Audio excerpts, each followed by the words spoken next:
Hello and welcome back, YouTube family, to my channel. My name is Coach Andi and I am a holistic sobriety coach.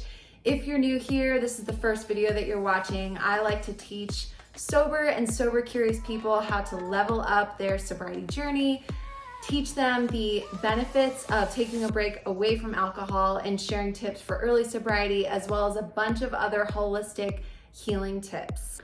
So today I want to talk about my thoughts on alcohol-free drinks, including what they are, why I don't necessarily recommend them for early sobriety, and if you did choose to drink them, what are some of the best brands that I prefer or that I would recommend. And as always, if you love this content, please feel free to share this video and subscribe. I really appreciate your support. Okay, so let's get into it.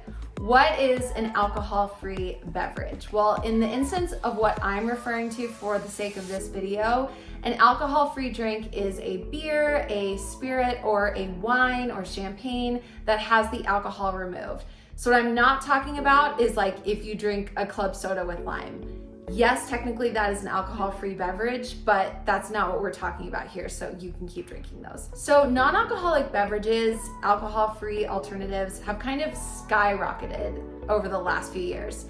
It's something that we've actually seen, interestingly, since the pandemic started. So yes, while some people went deeper into their drinking and was drinking more, just as many people were actually taking a break from alcohol and using this as an opportunity to heal their relationship with alcohol and take a break from drinking. We've seen a massive explosion of companies and brands who are pushing non-alcoholic beverages to their customers. So let me tell you a little bit about my experience with drinking alcohol-free beverages. So it was actually 3.5 years into my sobriety journey before I ever had an alcohol-free alternative.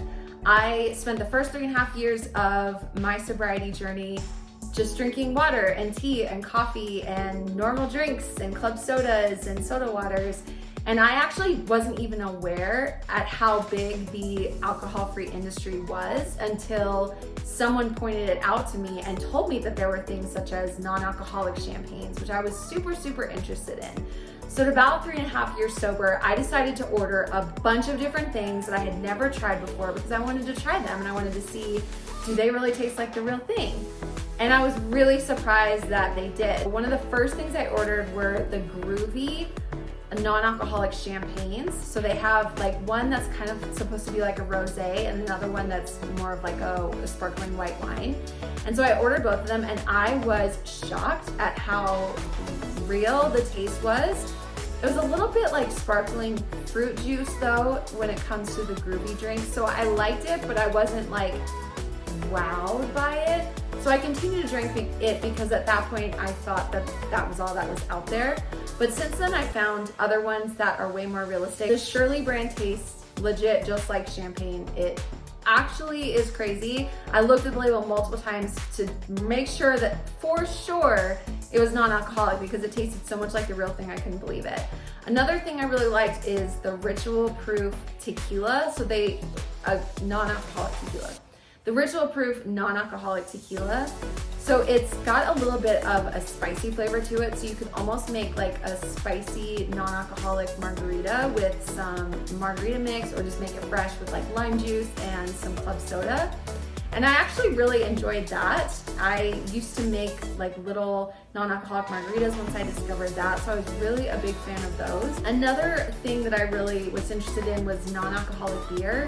I personally am gluten-free, and so it's kind of complicated to find a beer that's not only non-alcoholic but also gluten-free. But I did find Athletic Brewing, and they do have their golden ale is gluten-reduced.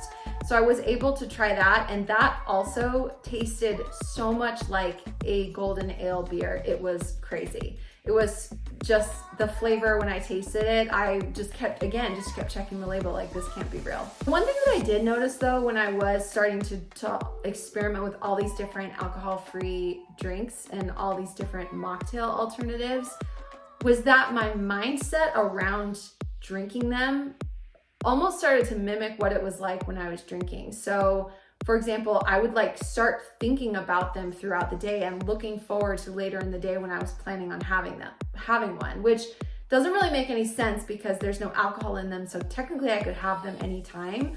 but there was something about it that felt almost a little ritualistic or like special. And so I felt like I needed to wait till after 5 to like have my non-alcoholic champagne. And I didn't really like that I was starting to drink them every single day, because that just wasn't a habit that I really wanted to fall into. They are still, you know, full of sugar. Sometimes they're full of chemicals to make them taste like the real thing. I mean, they're never gonna be as good for you as like water or tea or kombucha or anything else, a smoothie that you could drink.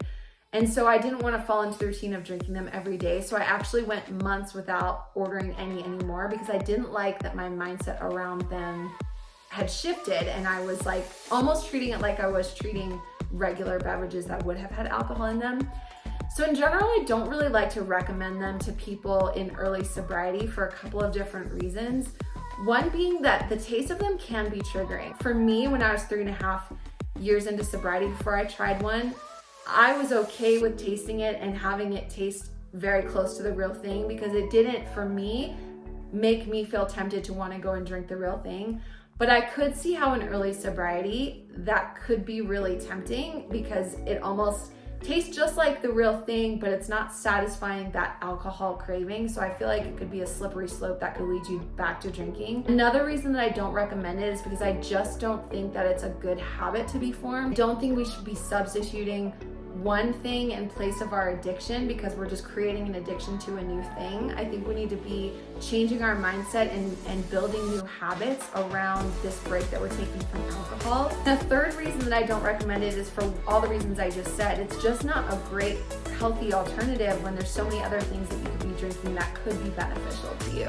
So I don't recommend it to my clients, and in general, I recommend to anybody who's thinking about drinking alcohol-free drinks or mocktails to just consider the effects that it could have on you and your sobriety. What I do think alcohol-free drinks and mocktails are useful for are special occasions. If you're going to a party, a wedding, a special event, you're hosting people, I actually do feel good knowing that I do have some kind of alternative in my cabinet, because especially if there's going to be drinking at the event, I know that if I do start to feel tempted or start to feel weird or everyone else is drinking, I can pour myself a non-alcoholic drink, a glass of non-alcoholic champagne, and I feel like I'm still part of the group and I'm enjoying a beverage like everyone else is. And it's a special occasion, so it's not something I have very often, and it tastes similar to the real thing.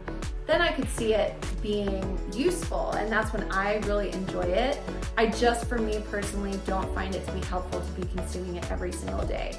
I also really like when I go out to dinner, which isn't very often, but I like knowing that on the menu there are going to be non-alcoholic alternatives. A tip for ordering when you do go out, if you look on their drink menu and you don't see something that you can drink, is to look at their cocktail list and just ask the bartender or the server if they can make the drink non-alcoholic. So I've done that many times. I've just looked at their specialty cocktails and found a drink that looks really good, and I've just said, hey, can you just not put the alcohol in this and just make it without it? And they make this delicious mocktail that tastes really, really good. And again, usually they're really high in sugar. They've got a bunch of stuff in it, a bunch of ingredients and stuff that I wouldn't usually drink, but I'm just doing it for the experience. And so I think really what it comes down to when it comes to alternative, alcohol-free beverages is just what's your intention behind it. Are you looking to substitute the act of drinking something that's alcoholic with something that's not?